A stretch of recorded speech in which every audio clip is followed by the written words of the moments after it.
Monteith's New Zealand Pilsner. I could make some sort of a Kiwi joke here, but I feel like I'm above that.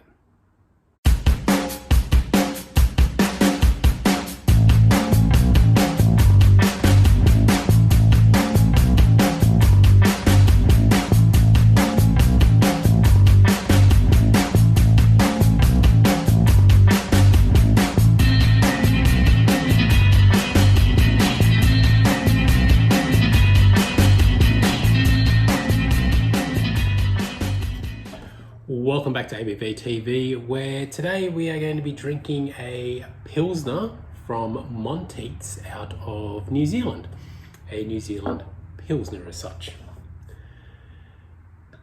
Now, I only discovered this beer relatively recently, and it is dead set probably one of my favourite Pilsners.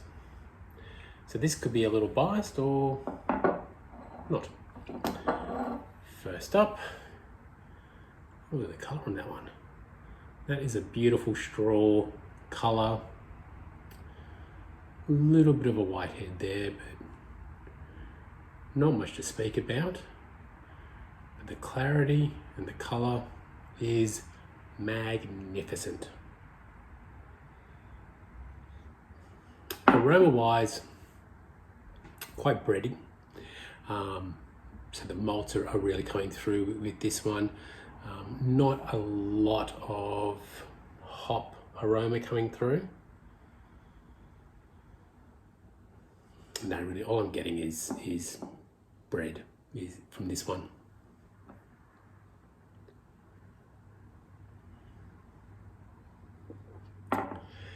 As I've already given away, I'm a big fan of this beer already. Flavour-wise, you are getting a nice balance for a Pilsner and a New Zealand Pilsner at that. So light malt, that bready aroma does sort of come through in terms of the body and the character as well.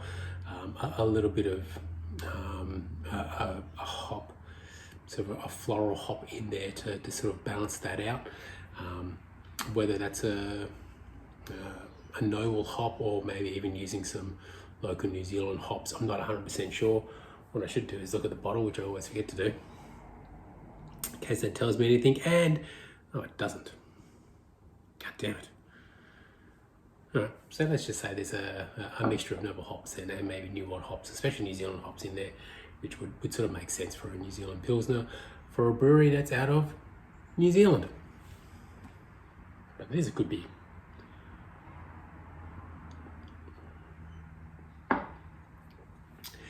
So as I was saying, I came across this very recently.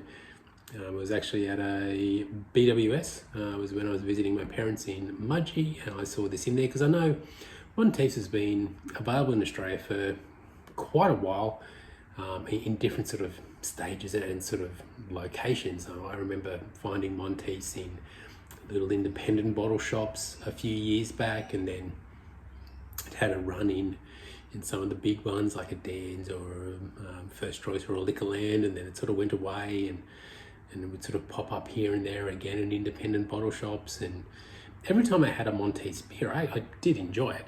Now, I think Monteith's is probably New Zealand's version of like James Squire's, to be perfectly honest.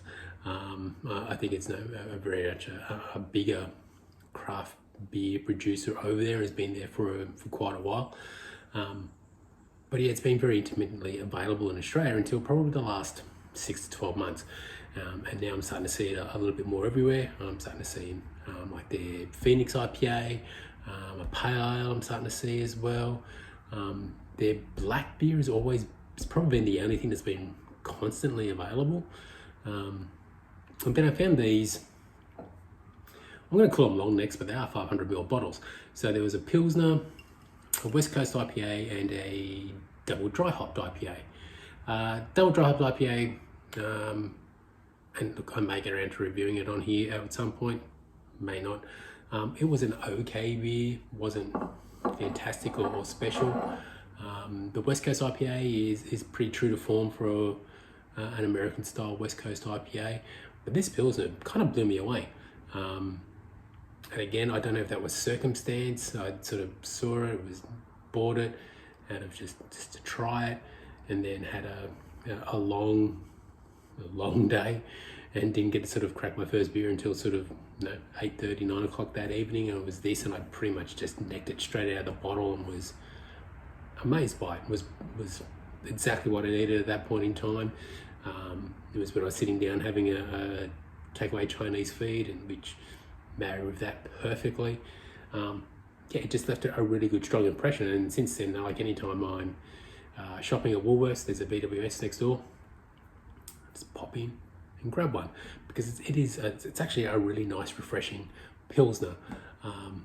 This is a beer that I would drink when I'm outside watering the lawn and the garden. It's just one of those beers that you can just have on tap and just have available and drink as an everyday drinker. It's a really nice, balanced, enjoyable drinking beer.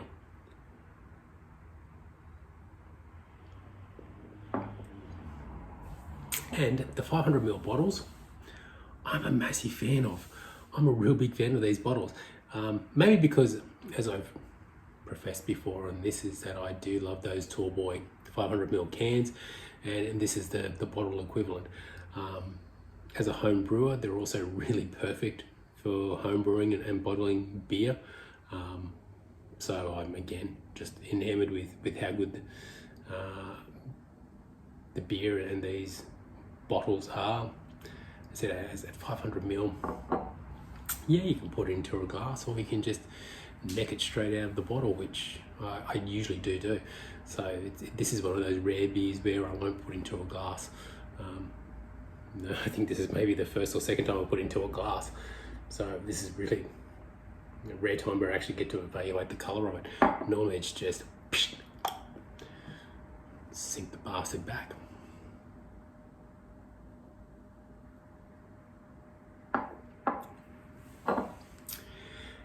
So right in the back of it here is, they've called it a Wayfarer Pilsner and a crisp hop Pilsner. I'm now really curious as to what hops are in here, and I'm going to have to do probably a bit of research now. And that's piqued my interest a little bit, but it is a goddamn cracking beer. This is definitely one that I suggest that you all go out and get, because Monteith's Wayfarer Pilsner, it's a really good beer. Go out and get him. What a segue. What a segue.